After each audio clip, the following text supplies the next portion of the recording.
வணக்கம் உறவுகளே, மகிழ்ச்சியான காலை வணக்கம். அதாவதுங்க, வெளிநாட்டுல இருக்கவங்களை பத்தி மட்டும் பேசிட்டு இருந்தோம்ல, இங்க இருக்கவங்களை பத்தி நம்ம பேசிதானே ஆகணும் இல்லையா? நிறைய வீடுகளை என்ன பண்றாங்கன்னு கேட்டீங்கன்னா, மனைவி வேலைக்கு போறேன்னு சொன்னா, நீ எதுக்குமா வேலைக்கு போற, நான் தான் வேலை பாக்குறேன், வீட்டுல ஏறு அப்படின்னு சொல்லிடுறது.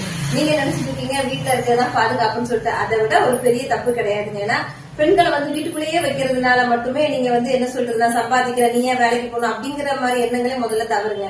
அவங்களுக்கு என்ன பிடிச்சிருக்கோ சின்ன சின்ன விஷயங்களை அவங்கள பண்ண விடணும். அவங்க டெய்லரிங் தெரியுமா, இல்லைன்னா ஒரு கம்ப்யூட்டர் தெரியுமா, ஏதோ ஒண்ணு அவங்கள வெளியில போக விடணுங்க. வீட்டுக்குள்ள இருக்கும்போதுதான் பெண்கள் அந்த இடத்துல இருந்து பாக்குறவங்களுக்கு மட்டும்தாங்க தெரியும். ஏன்னா வீட்டுல இருக்கும்போதுதான் எவ்வளவு நேரம் தான் டிவி பார்க்க முடியும், எவ்வளவு நேரம் மொபைல் பார்க்க முடியும் சொல்லுங்க. அவங்களுக்கு தேவையில்லாத விஷயங்களை மாத்துறதுக்கு மெயின் காரணம் இதுன்னு நான் சொல்லுவேங்க. அதனால எல்லாருமே முதல்ல அதை யோசிச்சுக்கோங்க. அவங்களுக்கு பிடிச்ச விஷயங்களை பண்ண விடுங்க. ஓகேவா?